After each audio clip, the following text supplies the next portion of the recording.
Assalamualaikum warahmatullahi wabarakatuh. Saya Muhammad Zudi Aziz dari Rombel D akan menjelaskan tentang teknologi pengolahan limbah padat. Sampah padat di Indonesia. Sampah padat di kota-kota Indonesia pada umumnya dibedakan atas sampah hayati dan non-hayati. Sampah hayati, biomasa dari pemukiman, pasar, atau jalan. Sampah non-hayati seperti kertas, plastik, kaleng, logam, keramik, kaca, tekstil, karet, baterai, dan lain-lain. Karakteristik dan jenis komponen yang terkandung di dalam sampah padat kota bergantung pada sumber atau asal sampah itu sendiri, seperti di perumahan, perkantoran, pertokoan, industri, pasar, taman kota. Hal ini sangat menentukan sistem pengelolaan dan pemanfaatannya. Next. Pemanfaatan sampah padat hayati pada umumnya adalah sampah biomasa untuk pembuatan kompos, batok kelapa untuk bahan bakar, pembuatan arang dan arang aktif, sabut kelapa sebagai bahan bakar, bahan baku pembuatan matras, jok, mobil, keset, dan lain-lain, kayu sebagai bahan bakar atau barang-barang lain yang mempunyai nilai tambah tinggi, kulit telur sebagai bahan baku produksi bahan bangunan, tulang sebagai bahan baku pembuatan lem, dan lain-lain. Next. Sampah padat non-hayati pada umumnya dimanfaatkan sebagai bahan baku industri. Limbah plastik sebagai bahan baku industri plastik lain, limbah aki dan baterai kering sebagai sumber logam Pb atau timbal,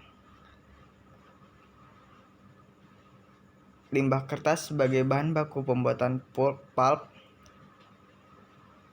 limbah karet sebagai barang-barang seni atau perabot rumah tangga, logam, gelas, dan masih banyak lagi sebagai bahan industri lainnya. Dalam upaya mendayagunakan kembali sampah padat kota, usaha pertama tentunya adalah mengurangi jumlah sampah yang terjadi dengan jalan pemanfaatan kembali barang-barang yang masih dapat dipakai. Daur ulang sampah non-hayati sebagai sumber bahan baku industri lain. Sampah yang tidak dapat didaur ulang diolah secara biologi, composting, dan biogas. Proses termal seperti pembakaran dan insinerasi maupun landfill.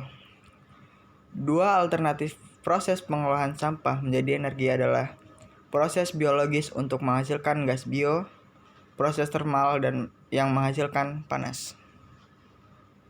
Nah, ini beberapa contoh teknologi pengelolaan limbah padat seperti insinerasi, pirolisa, dan gasifikasi, pemadatan atau densifikasi, proses biologis, biogas dan pengomposan, lahan uruk, dan daur ulang.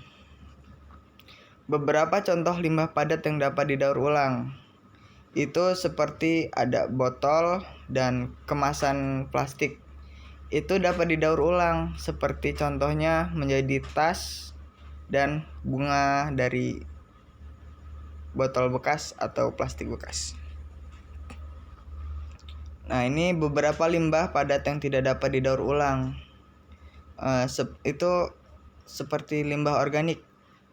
Nah, biasanya limbah organik ini dapat dijadikan pupuk kompos atau sebagai ditimbun untuk menghasilkan tanah yang baik agar tanaman menjadi lebih subur gitu. Sekian presentasi dari saya, kurang lebihnya mohon maaf dan kepada Allah saya mohon ampun. Wabillahi taufiq wal hidayah. Wassalamualaikum warahmatullahi wabarakatuh.